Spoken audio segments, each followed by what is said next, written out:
ಪ್ರತಿ ರಾತ್ರಿ 12:40 AM ಆದಾಗ ಒಂದು ಲಾಸ್ಟ್ ಲೋಕಲ್ ಟ್ರೈನ್ ನಿಧಾನವಾಗಿ ಪ್ಲಾಟ್ಫಾರ್ಮ್ ನಂಬರ್ 3ಗೆ ಬರುತ್ತೆ.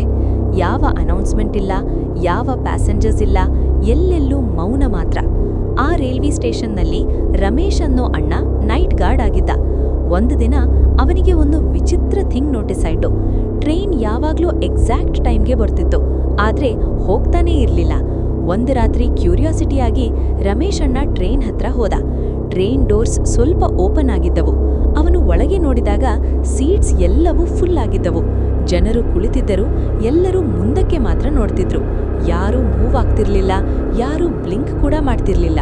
ಅವರ ಫೇಸಸ್ ಸ್ವಲ್ಪ ವೈಟ್ ಆಗಿದ್ದವು, ಕ್ಲೋತ್ಸ್ ಹಳೆಯದಾಗಿದ್ದವು, ಕೆಲವರಿಗೆ ಗಾಯದ ಗುರುತಿತ್ತು.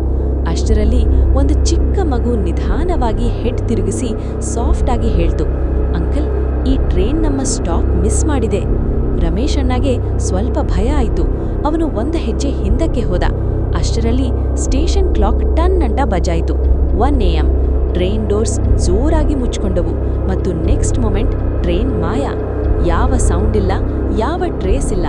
ಮುಂದಿನ ದಿನ ಬೆಳಿಗ್ಗೆ ರಮೇಶ್ ಅಣ್ಣ ಸ್ಟೇಷನ್ ಮಾಸ್ಟರ್ನ ಕೇಳಿದ. ಅವನು ಸ್ವಲ್ಪ ಸುಮ್ಮನಿದ್ದ. ಆಮೇಲೆ ನಿಧಾನವಾಗಿ ಹೇಳಿದ, 30 ವರ್ಷಗಳ ಹಿಂದೆ ಇಲ್ಲೇ ಒಂದು ಟ್ರೈನ್ಗೆ ಬೆಂಕಿ ಬಿದ್ದಿತ್ತು.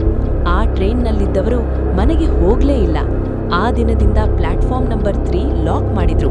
ಆದ್ರೆ ಅದೇ ರಾತ್ರಿ ಮತ್ತೆ 12:40 AM ಆದಾಗ ರಮೇಶ್ ಅಣ್ಣಗೆ ತನ್ನ ಹಿಂದೆ ನಾಕ್ ಕೇಳಿಸಿತು ಮತ್ತು ಒಂದು ಸಾಫ್ಟ್ ವಾಯ್ಸ್ ನಿಧಾನವಾಗಿ ಕುಸುಕುಸಿತು, ಗಾರ್ಡ್ ಅಂಕಿಲ್, ನಮ್ಮ ಸ್ಟಾಪ್ ಇನ್ನೂ ವೇಟ್ ಮಾಡ್ತಿದೆ.